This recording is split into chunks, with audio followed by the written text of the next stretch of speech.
I'm ready. Okay, the first thing we're going to do before we change our filter is shut our through hole. So just shut our through hole so we're not getting positive pressure on the filter and we're not leaking water into the boat when we try to change it. All right, we're recording. All right, Sam, so today we're going to change the pre-filter in a Fecteau Yacht water maker. So what happens is when this filter starts to get clogged, our pre-pressure drops, and we don't want our pressure to get below 3 psi, or our high pressure pump's going to run into vacuum, which could cause failure of the high pressure pump. So to change it, we simply loosen this, have a bucket ready, have some rags ready. I'm going to drip a little water, not a lot, just a little. Try to catch it in the bucket so it doesn't get all over our bilge.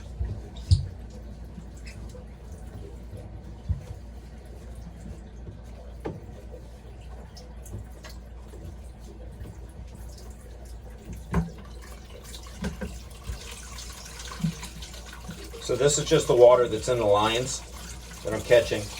So a little bit of water comes out, not too much, especially if you remember to shut the through hole beforehand.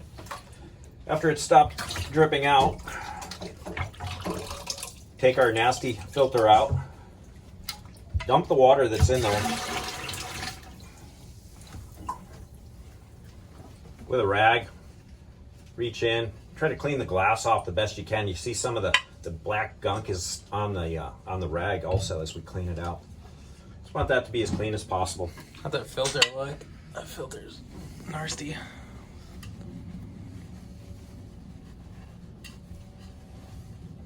It'll smell a little sulfurish.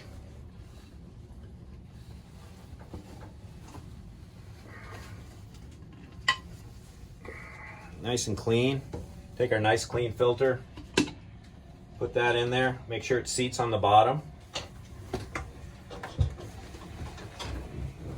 Wipe down any drips that might have happened. Then what we want to do is spin this on almost all the way.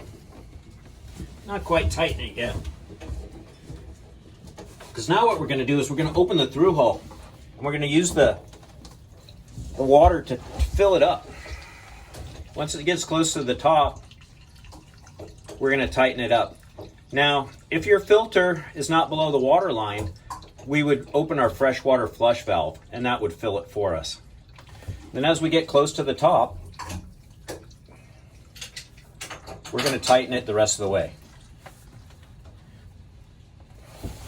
So that pre-filled our filter housing, so we won't have much air when we run it.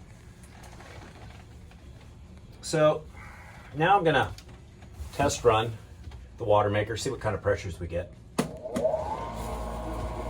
Great, 10 psi. Nice clean filter. So that's a great pre-pressure for our high pressure pump. Now I'm going to run the high pressure pump. It's going to be a little loud while it pumps the air out of the system. Crank it up to 800 psi.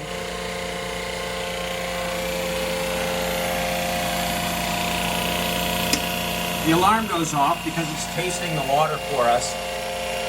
And once it gets below 500 parts per million, the alarm will go off and it's going to start transferring water to the tank.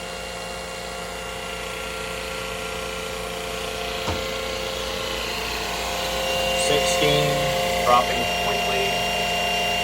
11, 8, 6. There we go. It'll continue to drop, but right now we're making fresh water, approximately 40 gallons an hour, and putting it to our tank. I'm going to turn it off. Now I'm going to run through a flush procedure.